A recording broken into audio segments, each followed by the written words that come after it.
Tributes have been paid to a grandmother from Woodford Green who died when she was attacked by two dogs that have been described as XL bullies. 68-year-old Esther Martin was killed at a property in Jaywick on Saturday afternoon. A man was arrested at the home. Our correspondent, Simon Harris, reports. Esther Martin enjoyed spending time with her grandson, but she was wary of the dogs in the house, and with good reason. On Saturday, they attacked her. Esther lived at Woodford in East London and was a regular at Tuesday night bingo in the Crown and Crooked Billet. Heather works behind the bar. She runs bingo night and got to know Esther well. Absolutely shocked, heartbroken. I couldn't believe it. I'm horrified. I just cannot get over it. That sense of horror was echoed in Jaywick, the Essex coastal village where Esther died. When police arrived at the bungalow, they came with riot shields to protect themselves. Two of the dogs in the house were shot dead. But despite frantic first aid from the police and members of the public, Esther's life couldn't be saved. Unbelievable. I have seen one or two large type dogs running loose along Jaywick, and I do think that they should, when they're out, definitely be on a lead. One of Esther's daughters said the 68-year-old grandmother was attacked as she tried to break up a fight between puppies, and the dogs which killed her were XL bullies. Last week, the breed was banned in England and Wales. It's now illegal to own one. She loved life, yes. She enjoyed life. She was a very jolly lady and just wanted to live her life. Yeah, it's just so sad what's happened. A 39-year-old man was arrested on suspicion of dangerous dog offences and later released on police bail. Simon Harris, ITV News. Good evening. The announcement of the King having cancer came as a shock, with messages of support being shared around the world. His family, unsurprisingly, gathered in the capital, with Prince Harry arriving earlier. Sadiq Khan today praised the monarch for highlighting his cancer diagnosis, with the mayor also reminding Londoners to get themselves checked if they have any concerns. The question, though, how quickly can they potentially get that diagnosis? Well, it all depends on where you live. Here's our correspondent, Simon Harris. The King's youngest son touched down at Heathrow after an overnight flight from America. His self-imposed exile in California apparently paused. Prince Harry was driven with a police escort to Clarence House to see his father for the first time since the King's cancer diagnosis. Royal commentator Afia Hagan believes relations between the two have been defrosting for a while. It's never too late for the two of them to make up, for Prince William and Prince Harry to make up. Health is a great leveler, right? When something like this happens, people kind of think, you know what, whatever's happened in the past, let's not sweat the small stuff. We are where we are now, and let's try and draw together as a family. The cancer was discovered during the King's recent surgery on his enlarged prostate. It would be normal for somebody to have perhaps an MRI scan or an ultrasound scan or a CT scan of the abdomen area if they were having a prostate operation, and that can sometimes throw up abnormalities in other organs. Buckingham Palace has declined to give further details, but said the King was wholly positive about his treatment. We're told the King's cancer was caught early, and there's little doubt he'll get the best care available. But for too many Londoners, that crucial cancer diagnosis doesn't come soon enough.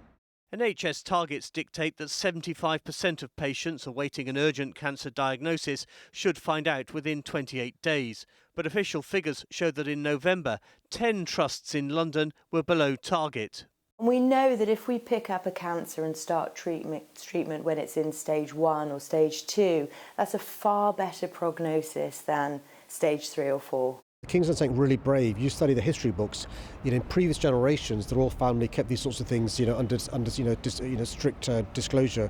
What the King's done by talking about his diagnosis is, I'm sure we'll see, which is a good thing, a big increase in people having a checkup. That's good.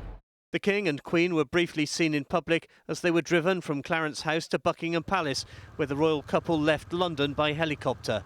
The King will continue his recovery at Sandringham. Simon Harris, ITV News. Next tonight, in his first TV interview since standing in front of his peers in the House of Commons and telling them he made an attempt to take his own life, Elliot Colburn says he feels relief after telling his story. In recent years, something like 6,500 people die in the UK each year due to suicide. And in 2021, I was nearly one of them. In that moment, I felt alone and scared and like there was no way out. and that the world would be better off without me in it.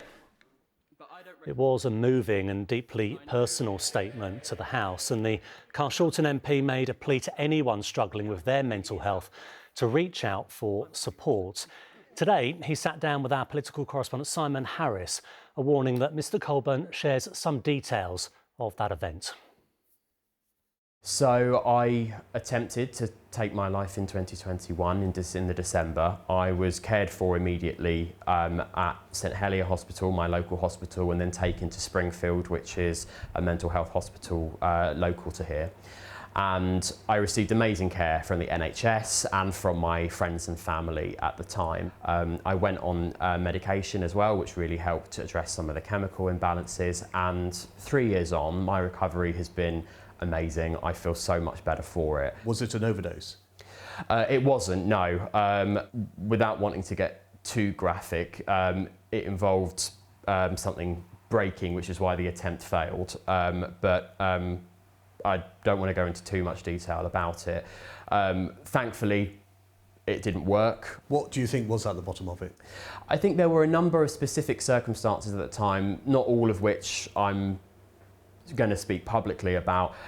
There were things going on at home and at work, but I think it wasn't a single event which has sort of come and passed. It was a combination of some things that had brought me down, but also my own brain telling me that there was no way out. And I sadly listened to those voices. For me, that moment was so scary that I don't ever want to go back it. How scary was it standing up in the House yesterday and saying that? It was more nerve-wracking than I think giving my maiden speech, which was, I've always said, was the most terrifying moment for me in the House, was the first time I ever got up and said anything. It was something that I've been thinking about for a while, because I've been speaking to constituents who have been going through a really rough time. I see it in my surgeries all the time, where it might not be a mental health issue that they've come to me about, but there's often mental health issues at play there as well. What's the reaction been like?